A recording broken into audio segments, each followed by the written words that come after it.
sorry, Jack. Chucky's back.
Hey everyone, it's Movie Lover Warren 20 here, and I'm here with a brand new movie review, and this movie review is going to be for the second installment of a horror franchise I started reviewing on Halloween horror movie reviews last year, and I think you can tell for what this installment is just because of this doll I have and that figurine up there, as none other than Child's Play 2, the first sequel to the 1988 horror film Child's Play,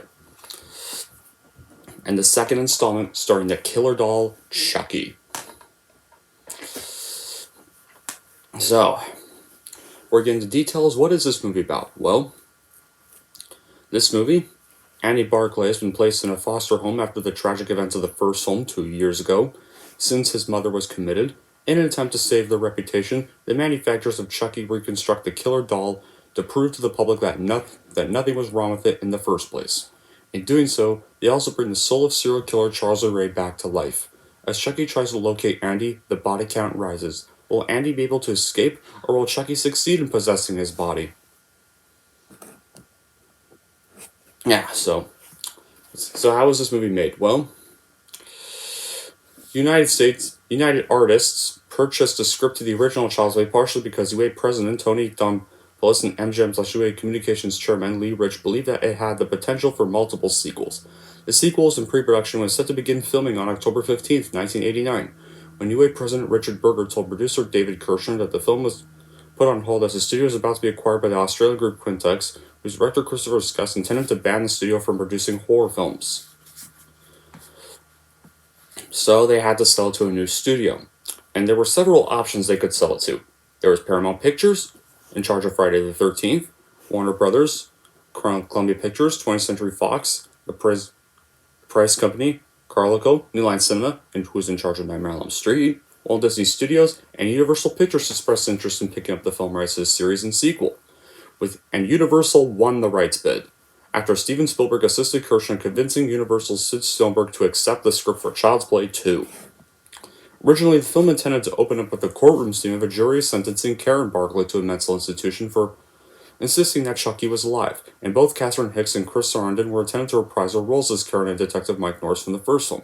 However, their scenes were cut from the scripts because of budgetary constraints, and as a result of their omission, the film was much shorter than the other installments in the series. Yeah, and the courtroom scene would be recycled for the ending of Curse and Chucky in 2013. It would have even contained a scene where Chucky's remains were held in a police evidence locker alongside Jason Voorhees and Michael Myers' masks. However, that idea came to be reused in Bride of Chucky in 1998, 8 years after this movie. So, after the movie was filmed, Child's Play 2 would go on to be released into theaters on November 9th, 1990, and it grossed over $35 million on a $13 million budget. Heck, it even had a very successful opening weekend for a slasher horror film, at the time anyways, with over $10 million on its opening weekend, something that's kind of rare for a slasher film to make, and successful for a slasher movie that is not part of the Elm Street franchise either. While the film received mixed reviews from critics at the time, it has gone on to become a fan favorite among Chucky lovers and has grown kind of a cult following with horror fans, and is often now considered a massive fan favorite. So yeah, I'm going to move you here for a second so I can talk with this cover. Now, when I was a kid, He's so stubborn. I always remember seeing this and Child's Play 3 DVD covers at any local video store, and they would always scare the living shit out of me every time I walked past them in the horror section of any video store. And I wasn't allowed to watch horror films as a kid, guys. My parents were pretty strict on what I watched. However, y'all know Child's Play was my very first slasher horror film around middle school, along with Scream. And when it comes to my favorite Chucky film, it's totally this movie. And you'll see why. Because this one was quite the enjoyable and highly entertaining sequel. What really works here is pretty much a lot of what worked in the original and being reliant on whether the dolls are alive or not. Managing to some pretty fun times here and keeping the truth hidden quite a long time here. Not only does this have the trauma inflicted from the original, but there's a lot of retreat here in the first half of copying tactics when he does something that ends up framing the kid for what happened, making for some rather decent times with the broken statue, his teacher at school, and finally the incident in his bedroom where he's found tied up with Chucky in no possible way he did it to himself, which makes the eventual stumbling across it quite nicely done here.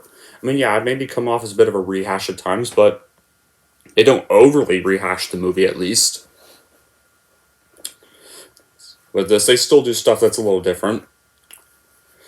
Before the franchise went to mainly comical jokes and having a scare level of a child in a ghost costume, Child's Play is a horror franchise with 1 and 2 were a horror franchise with sense and style. This would pretty much go on to be one of the last true Child's Play films in the entire franchise, so it took on a creepy tone to it until Curse of Chucky came out in 2013. And the rest just pretty much took the Elm Street route, having the character say cheesy catchphrases and have the funny dialogue be the main focus rather than the scares still. This one balanced it out perfectly. Enough scares and satire to even out the whole movie.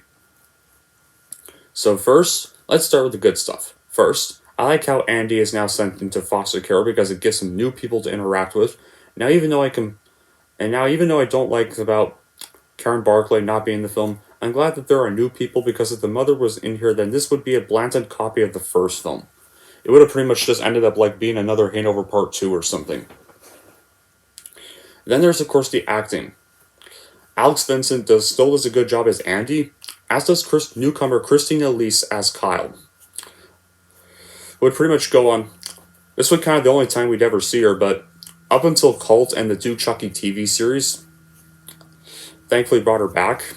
Of course, Brad Dourif is fantastic as the voice of Chucky as always, and the Foster family does an okay job, but that's about the main cast of the film. The effects are even better. The special effects are also even better here this time around, and there are quite a few nail-biting suspense sequences that bring a harrowing final act in a doll factory. It's shockingly clever and always a blast. An obvious advantage over the first one is that we get more Chucky here, and still voiced. And the animatronics for Chucky are superb. Not only does he command all the evils of the Uncanny Valley, the emotional expression the puppet can convey makes for some very fascinating moments. And let's get on with the kills. The kills are probably some of the best kills of the franchise. I think my favorite kills are probably the teacher kill, where Chucky kills Miss Kettlewell with the ruler. There's also the little doll factory death, where the factory worker gets his eyes gouged in by the whole doll eyes. And let's not forget the death of Chucky himself in this movie. This is probably the best kill-off he's had.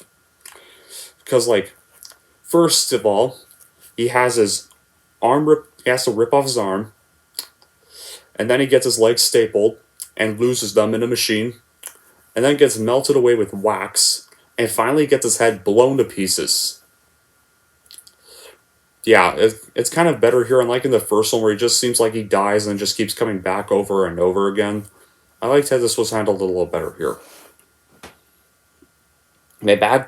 Now get on to the bad qualities, because I still have some bad qualities with this film. My bad qualities I have with the film, and some other YouTube users I know, the adult characters in this movie, save for Kyle, are pretty unlikable, especially with the two foster parents, and even the teacher, Miss Kettlewell, who thankfully gets the best and most brutal death of the movie. I think the only other likable adult character I can think of in this film is, I guess, maybe the orphanage owner, but that's about it for them. Yeah, and I also don't really like how Kara and Mike are in the sequel. I mean, they were supposed to have a scene in the first film where they get hauled off to basically that mental institute. There was supposed to be that courtroom scene in the beginning, but because of all the money problems, they got cut. And so the movie ended up being a little shorter than it is. But to avoid being a little bit of a lazy rehash of the first one, I think this was kind of the best on that one. And yeah. I think, other than that, I think those are pretty much it for my bad qualities. So, want to know my recommendation? Overall, if you like the first film and want to see the continuation of the Killer Doll story, then go ahead and watch the sequel, because it is totally worth buying and adding to your collection for sure. Anyway, that's pretty much it for my review of Child's Play 2, and if you're wondering how I'm going to rank Child's Play 2, here's how I'm going to rank the movie. I'm going to give Child's Play 2 a 9 out of 10. And there we go. That's pretty much my review for Child's Play 2. That's one sequel down. And we all know the next review is going to be... Yeah, this is going to be the next review. The third one. AKA what some people like to pretend is the end of the series, but... Well, I do agree with that. I mean, it kind of should have been, but some of the other ones we got after 3 were still kind of alright or decent. Not all of them were terrible. I mean, 2 of them weren't good, but the rest, but the other 2 turned out to be fine. I mean, even the TV series is getting a lot of critical acclaim. And I haven't watched the TV series yet, guys, but I know what happens in the TV series.